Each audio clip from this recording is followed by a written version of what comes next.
70 साल की संस्कृति रामायण को जिंदा रखने के लिए निरंतर प्रयास किए जा रहे हैं ताकि आज की पीढ़ी अपनी परंपरा से अवगत रहे और उसी के तहत दास्तान राम ने बीड़ा उठाया है रामायण को एक अलग पैमाने पर ले जाने का। दास्तान राम की टीम रामायण को एक अलग ही अंदाज में जनता के बीच लाने वाली है।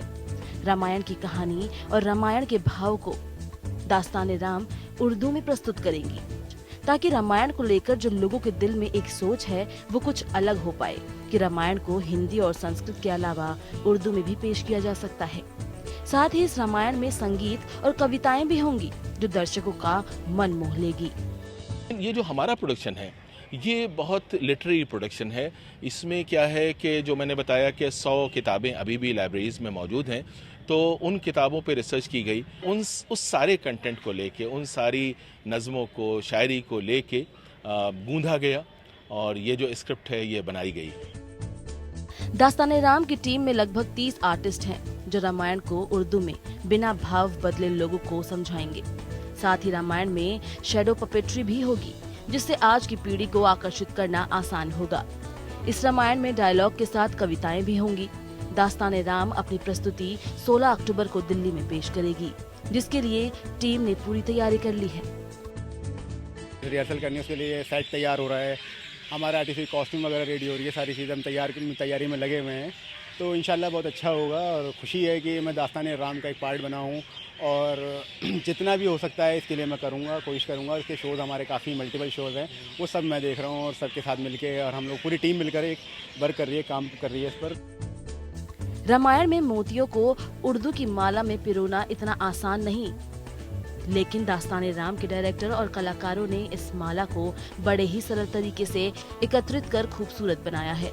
उर्दू में रामायण को तैयार कर दास्तान राम के डायरेक्टर ने ये साफ कर दिया कि भारतीय संस्कृति किसी भाषा की मोहताज नहीं। भाषा बदलने से हमारी संस्कृति में भाव नहीं बदलेंगे।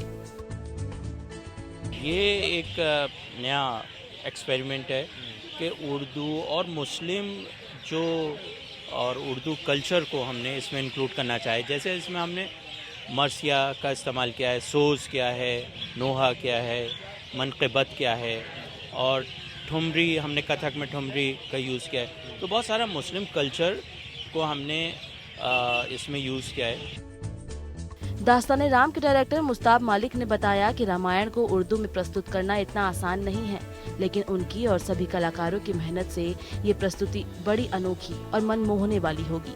साथ ही दास्तान राम के राइटर डैनिश इकबाल ने बताया कि उनको रामायण को उर्दू के साथ कविता में लिखने में लगभग 10 साल लग गए, जिसके बाद इतनी सुंदर रचना सामने निकल कर आई।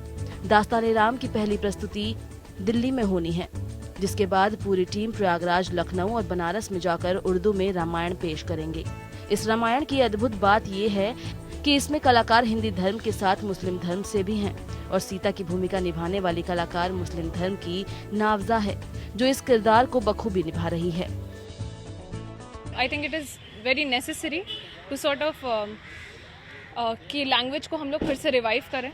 उर्दू जिस तरह से डिक्लाइन हो रही है आजकल, so I think this is just an effort towards the same. Urdu में रामायण में राम का किरदार संदीप निभा रहे हैं, जिनको उर्दू बोलने में कई दिक्कतें हुई, लेकिन कड़ी मेहनत के बाद वो उर्दू में शब्दों का उच्चारण बड़े ही सरल तरीके से करते दिख रहे हैं। रामायण को उर्दू में प्रस्तुत करना हमारी संस्कृति के लिए गर्व की बात है। साथ ही इस प्रस्तुति में संगीत और कविताओं का भी मिश्रण है ताकि आज की पीढ़ी को हर तरीके से रामायण और उसके महत्व को अच्छे से समझाया जा सके।